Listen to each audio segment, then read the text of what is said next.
அருமையானவர்களே, இந்த நாளிலும் அவருடைய வார்த்தையை நான் இடத்திலே கொண்டு வருகிறேன். தேவனுடைய கரத்தின் கிரியைகளை அனுபவிக்கும் மாதம் என்று சொல்லி இந்த மாதத்தை நாம் பிரகடனம் செய்திருக்கிறோம். தேவனுடைய கரம் நமக்காக கிரியை செய்கிறது இல்லையா? அப்ப இஸ்ரவேலின் பரிசுத்தர் அதை படைத்தார். கர்த்தருடைய கரம் அதை செய்தது என்றும். அப்ப கர்த்தருடைய கரம் கிரியை செய்கிறது. இந்த நாளிலே கர்த்தருடைய கரம் பாருங்க உங்களுடைய வழி நடத்தும். அடுத்து அது மாத்திரம் அல்ல, கர்த்தருடைய கரம் உங்களுக்காக வழி உண்டு பண்ணும். இஸ்ரேல் ஜனங்கள் சிவந்த சமுத்திரத்துல அதுக்கு முன்னாடி நிக்கிறாங்க. அந்த காரியத்தை நம்ம யோசிச்சு பார்ப்போமே, என்ன நடக்குது? பின்னாடி பாத்தீங்கன்னா பார்வோன் சேனை துரத்தி கொண்டு வருது. முன்னாடி பாத்தீங்கன்னா சிவந்த சமுத்திரம். ஆண்டவர் என்ன சொல்லி கூட்டிட்டு வந்தாருன்னா, பாலும் தேனும் ஓடுகிற நல்ல தேசத்துக்கு கூட்டிட்டு போறேன்னு சொல்லி கூட்டிட்டு வந்து நடு ரோட்ல நிப்பாட்டி விட்ட மாதிரி நடு இதுல நிக்கிறானுங்க. அடுத்து என்ன பண்றதுன்னே தெரியல. ஒருவேளை உங்க சூழ்நிலை அப்படி இருக்கலாம். அடுத்து என்ன? நான் அப்படியே ஒரு மிடில் ஆஃப் த ஜேர்னில நிக்கிறேன். நீ என்ன செய்ய? பின்னாடியும் பிரச்சனை துரத்திட்டு வர்றது, முன்னாடியே வழி இல்லை அப்படின்னு.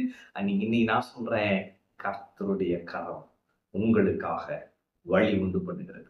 ஆமென். வழி உண்டு பண்ணுகிறது. சிவந்த சமுத்திரத்தின் நடுவாக இவர்களுக்கு வழி உண்டு பண்ணின கர்த்தர் இது உங்களுக்காக எங்கே வழி இல்லையோ அங்கேயே வழி உண்டு பண்ணுவார். அவருடைய கரம் உங்களுக்காக இந்த கிரியை செய்து உங்களுக்கென தனி பெரும் பாதையை உண்டாக்குகிறது. ஆமென். உங்களுக்கென ஒரு யூனிக் வே இன்னைக்கு அவருடைய கரம் உண்டு பண்ணுகிறது. ஆமென்.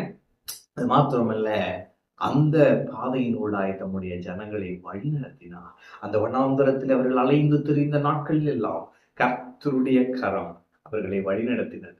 அப்ப இன்னைக்கு நான் சொல்லுகிறேன், கர்த்தருடைய கரம் உங்களுக்காக இன்று வழி உண்டு பண்ணும். வழி இல்லாத இடத்துல இன்று ஒரு புது வழி பெறும். மாத்திரமல்ல, கர்த்தருடைய கரம் உங்களை வழி நடத்தும். உங்கள் வலது கரத்தை பிடித்து உங்களை வழி நடத்துவார்.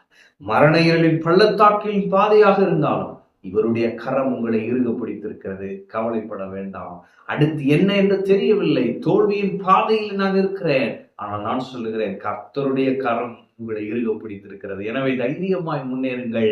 தேவன் உங்களை வெற்றி பாதையிலே கொண்டு செல்வார். தேவன் உங்களுக்கு வழி உண்டு பண்ணி தேவன் உங்களை வழி நடத்துவார். இந்த நாளிலே நீங்கள் அவருடைய கரத்தின் கிரியைகளை அனுபவிப்பீர்கள்.